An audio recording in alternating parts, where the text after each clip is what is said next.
अस्सलाम वालेकुम फ्रेंड्स। आज मैं अपनी पहली वीडियो शेयर करने जा रहा हूँ जिसमें मैं आपको न्यूरोलॉजिकल स्किल्स के बारे में बताऊंगा। तो हमारे पास सबसे पहला स्केल यहाँ पे आता है ग्लासगो कोमा स्केल। तो इसमें हम क्या देखते हैं, सबसे पहले कि हमारे पास तीन पैरामीटर्स आ जाते हैं। ठीक है, इसमें आई ओपनिंग होता है, वर्बल होता है, बेस्ट मोटर रिस्पॉन्स। ठीक है, ये तीन रिस्पॉन्सेज हमारे पास होते हैं। इसमें हम क्या चेक करते हैं कि पेशेंट कितना रिस्पॉन्सिव है। तो उस हिसाब से यहाँ पे रिस्पॉन्सेज दिए हुए हैं according to the eye conditions और वर्बल कंडीशंस, मोटर कंडीशंस। इनके लिए हमारे पास स्कोर्स दिए गए हैं यहाँ पे। अब जैसे आई ओपनिंग में हमारे पास 4 स्कोर आता है स्पॉन्टेनियसली का, मतलब जो है कि रैपिडली रिस्पॉन्स देते हैं पेशेंट। टू स्पीच, मतलब जो आवाज़ पे देते हो। To pain, no response. उसी तरह हमारे पास वर्बल में आ जाता है ओरिएंटेड, मतलब पेशेंट को पता होता है कि कौन सी जगह, कौन सी वक्त, क्या क्या हो रहा है इस वक्त, पर्सन कौन सा है। तो मतलब उसको हर चीज़ वो याद रहती है। और चौथे में क्या होता है, वो कंफ्यूज हो जाता है। तीसरे में क्या होता है, इनअप्रोप्रिएट वर्ड्स यूज़ करता है। और हमारे पास यहाँ पे क्या आता है, दूसरे में यहाँ पे इनकॉम्प्रिहेंसिबल साउंड्स। इसका मतलब ये है कि अकॉर्डिंग टू स्कोर्स है।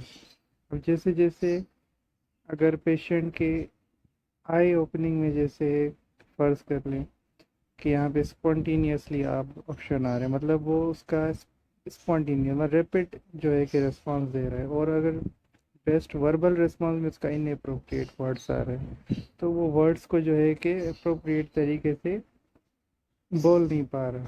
ठीक है, तो इस हिसाब से हम उसका स्कोरिंग करेंगे। और बेस्ट मोटर रिस्पॉन्स में क्या होगा, हमारे पास वो कमांड को ओबे करेगा, उसमें हम 6 देंगे। लोकलाइज पेन की तरफ मूव करें, मतलब लोकलाइज मतलब एक किसी एक जगह पे जो है कि पेन है उसको। और विथड्रॉ का मतलब होता है वो हाथ से जो है अपना दूर कर देता है, लेकिन उसको पता नहीं होता कि वो कौन सी जगह पे दर्द है।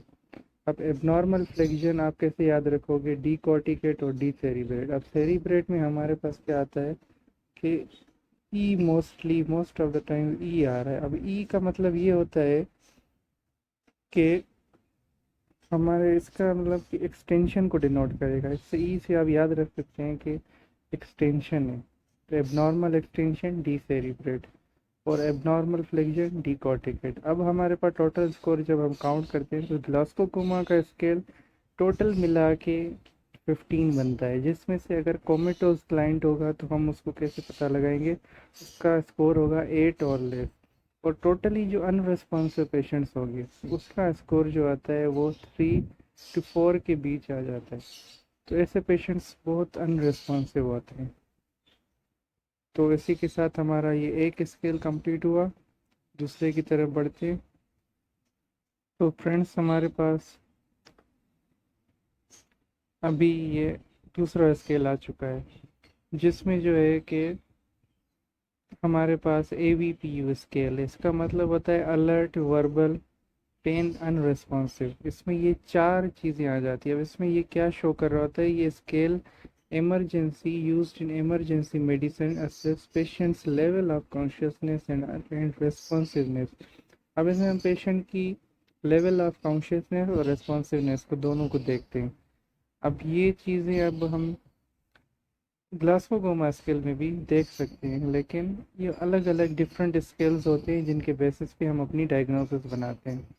अब it is a progressive scale. अब ये क्या है, ये एक प्रोग्रेसिव स्केल है जो हेल्प करता है evaluate patients level of consciousness and response to stimuli. Stimuli क्या होता है हमारे पास कि एक जो है कि सिग्नल आ रहा होता है, हम उसको जो है कि उस हिसाब से जो पेशेंट रिस्पॉन्ड करता है तो उसको हम कहते हैं स्टिमुलाई। ये एक जो है कि ये रिसेप्टर्स के थ्रू आता है, जैसे ही ब्रेन से इंफॉर्मेशन आती है तो एक स्टिमुलाई पेशेंट जनरेट करता है। अब इसमें ए में क्या आता है, alert. If patient is alert it means they are awake. अब अलर्ट का मतलब क्या, अलर्ट में अवेक होता है, फुली कॉन्शियस होता है, रिस्पॉन्सिव होता है पेशेंट। ठीक है, इंटरेक्ट करता है अपनी सराउंडिंग्स के साथ और सिर्फ सवालों के जवाब भी देता है एंड फॉलो कमांड्स। अब उसी तरह दूसरे में आता है वर्बल। अब वर्बल में जैसे कि मैंने आपको बताया था कि वर्बल में क्या होता है, हम उसके का साथ जो है कि कम्युनिकेट करते हैं। इंटरेक्शन जितना आप पेशेंट के साथ करेंगे उतना ही वो आपको अच्छे तरीके से अपने बारे में हिस्ट्री दे सकेगा। तो इसमें हम उससे सवाल पूछेंगे, सिंपल कमांड्स होती हैं वो फॉलो करता है patient, such as answering questions, like answer करना क्वेश्चंस को, ठीक है। इसको हम वर्बल रिस्पॉन्स में काउंट करते हैं। अब पेन का मतलब क्या होता है, पेन का मतलब होता है कि जैसे स्टिमुलाई हुआ, जैसे उसको हमने किसी चीज़ के साथ जैसे पिंच किया हमने, ठीक है। यहाँ जो है कि आप पेन से उसके जो फिंगर्स पे जब आप प्रेस करेंगे तो वो स्टिमुलाई जो जनरेट होगा पेशेंट का, वो उसमें क्या होगा, इसको डिस्कम्फर्ट फील होगा, विथड्रॉ करेगा, और वोकलाइजिंग मतलब वो यहाँ इससे अन इनअप्रोप्रिएट साउंड्स निकालेगा, ठीक है। जिसमें जो होगा वो उसको दर्द महसूस होगा पेशेंट को। अब चौथे में क्या होता है, अनरिस्पॉन्सिव होता है। अनरिस्पॉन्सिव का मतलब पेशेंट रिस्पॉन्स ही नहीं कर रहा होता किसी भी स्टिमुलाई पे। अब इसमें क्या होगा, क्लासिफाइड एज अनरिस्पॉन्सिव, ठीक है। तो ये हो गया हमारा इसी के साथ दूसरा स्केल कंप्लीट, जिसमें हमने पढ़ा ABPU। अब यहाँ पे हमारे पास एक तीसरा स्केल आ चुका है, इसको हम कहते हैं एशिया इम्पेयरमेंट स्केल। अब एशिया का फुल फॉर्म क्या होता है, American spinal injury association impairment scale. इस स्केल में हम क्या करते हैं, हमारे पास जो 4 क्लिनिकल सिंड्रोम्स आ जाते हैं, जिसमें सेंट्रल कॉर्ड हो गया, ब्राउन स्कॉर्ड हो गया, एंटीरियर कॉर्ड, कोनस मेडुलरिस, क्वाडा इक्वाना। क्वाडा इक्वाना में जैसे आपको पता है कि किसी एक जगह से नर्व रूट्स जैसे बाहर निकल रही होती है, जैसे लंबर रीजन से, तो मोस्टली पेन जो आपको पेशेंट में फील होने को मिलता है, ऐसे क्वाड्राइकोना सिंड्रोम के जो पेशेंट्स मिलते हैं हमारे पास, वो हमेशा लोअर बैक पेन के साथ बहुत आते हैं। तो उसमें क्या होता है, इसको डायग्नोस करने का इजी मेथड ये होता है कि हम 5 मीटर वॉक करवाते हैं किसी पेशेंट को, तो हम उससे ये पता लगा लेते हैं। तो अब इसमें क्या होता है, अगर पेशेंट को दर्द हो तो, और एशिया इम्पेयरमेंट स्केल हमारे पास 5 अगेन पैरामीटर्स में डिवाइड होता है। इसमें ए में आता है कंप्लीट, नो मोटर और no sensory function is preserved in sacral segments S4 to S5। B में क्या होता है, इनकम्प्लीट होता है, sensory but not motor function is preserved below the neurological level and includes the sacral segments S4 and S5। Incomplete में क्या होता है, हमारे पास मोटर फंक्शन प्रिजर्व होता है below the neurological level and more than half of की muscles जो होते हैं बिलो द न्यूरोलॉजिकल लेवल है वह मसल ग्रेड लेस देन 3। ये भी ग्रेडिंग सिस्टम में डिवाइडेड होता है। अब डी में होता है, क्या आता है हमारे पास, इनकम्प्लीट होता है। इनकम्प्लीट में motor function is preserved below the neurological level and at least half of the key muscles below the neurological level have a muscle grade of 3 or more। अब ई में क्या होता है, नॉर्मल हो जाता है। नॉर्मल का मतलब क्या होता है, motor and sensory function are normal. अब इसमें ई में क्या हमारे पास क्या आ गया, नॉर्मल होते हैं दोनों मोटर और सेंसरी फंक्शंस हमारे पास। अब इसमें जो होता है एशिया स्केल में क्या होता है, हमारे पास जो मोटर कंपोनेंट्स होते हैं बेसिकली, अब ये हमारे पास आ गया इसमें मोटर एग्जाम। मोटर एग्जाम कैसे करेंगे एशिया स्केल में हम, तो इसमें 10 मसल ग्रुप्स होते हैं। एब्डोमिनल मसल्स इसमें इन्वॉल्व नहीं होते, नो हैमस्ट्रिंग मसल, और एनल स्फिंक्टर के मसल्स इन्वॉल्व होते हैं। इसमें हम बेसिकली एशिया स्केल में क्या करते हैं कि हम अपने पास जो है कि इसमें से एक तो सर्वाइकल के जो जितनी भी नर्व रूट्स होती हैं वो जिन जिन मसल्स को सप्लाई कर रही होती है, तो हम उनको देखते हैं। और जो लंबर प्लेक्सस होता है उससे ब्रेकियल प्लेक्सस हो गया, और आपके पास लंबर प्लेक्सस, ये यहाँ जो जो नर्व्स इनर्वेट कर रहे होते हैं जिन जिन मसल्स को, हम उनके बारे में यहाँ पे एशिया स्केल में हम पढ़ते हैं। अब S1 और S2 रीजन क्या कर, S4 S3 S4 ये क्या करते हैं, एनल स्फिंक्टर के मसल्स को सप्लाई देते हैं। इसी तरह हमारे पास सेंसरी एग्जाम में क्या आता है, हमारे पास लाइट टच और पिन प्रिक, इन दोनों चीज़ों से हम उनकी सेंसरी सेंसेशंस को चेक कर रहे होते हैं। इसी तरह हमारे पास एक चौथा स्केल आ जाता है जिसको कहते हैं 4 स्कोर स्केल। इसमें हम उसी तरह से सेम 4 पैरामीटर्स देखते हैं।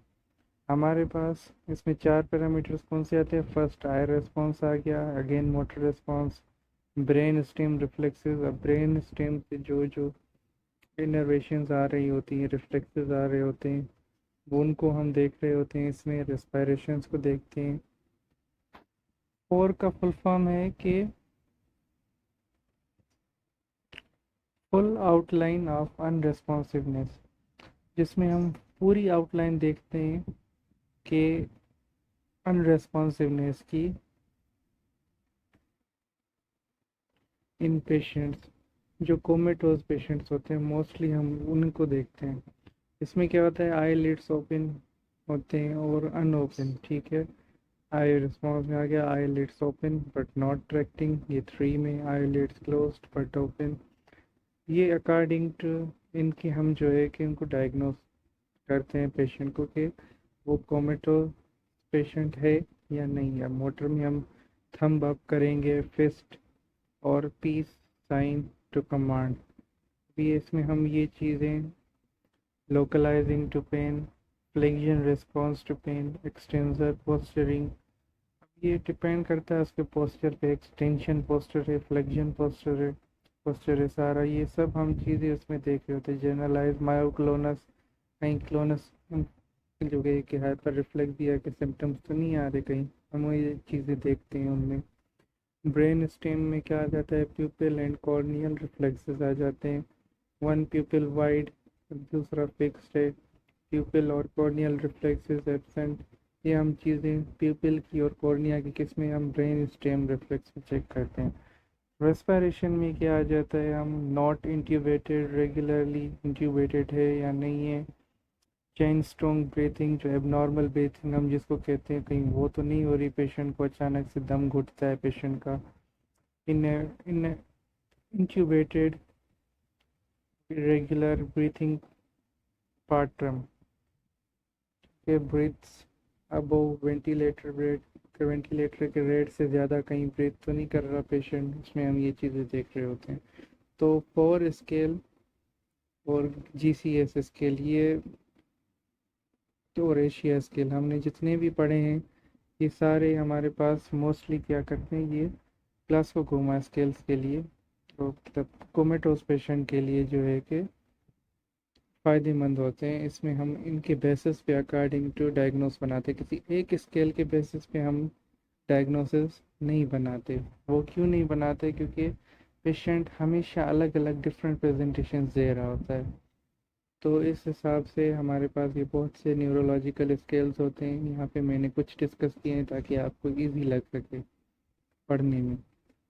यहाँ पे हम बात करते हैं, अभी हमारे पास 5वां स्केल हमारे पास आ जाता है NIHSS। इन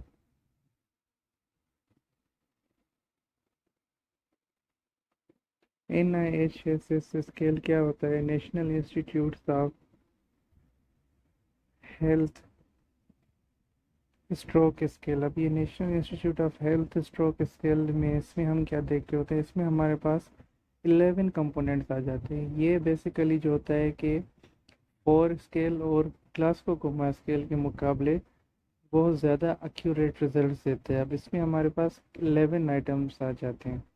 अब ये आइटम नेम का क्या है? पहला पहला LOC, हम loss of consciousness, level of consciousness जो है कि उसके क्वेश्चंस हम देख रहे होते हैं। ठीक है, स्कोरिंग गाइड हो गया, इसमें हम 0 1 2, हमें पास ये स्टार्टिंग ऐसे ही होती है यहाँ पे, और किसी किसी में 0 से लेके 4 तक होता है। स्कोरिंग होती है आउट ऑफ 31। इसमें जो स्कोर आता है, अब जैसे फर्स्ट वाले में क्वेश्चंस हम पूछ रहे होते हैं, सेकंड में loss of consciousness, level of consciousness, commands check कर रहे होते हैं। गेज कैसा है? पार्शियल गेज, गेज पैल्सी तो नहीं है उसको, total gauge palsy. Visual fields हम उसमें चेक करते हैं, हेमी एनोप्सिया, इसमें बहुत सी बायलेटरल हेमी एनोप्सिया, मतलब जिसमें जो कंडीशंस होती हैं जिनमें हम लोग आई की डिफरेंट चेक कर रहे थे। किसी किसी में आई का एंगल जो है कि डेविएट कर जाता है, ये वो कंडीशंस होती हैं हेमी एनोपिया।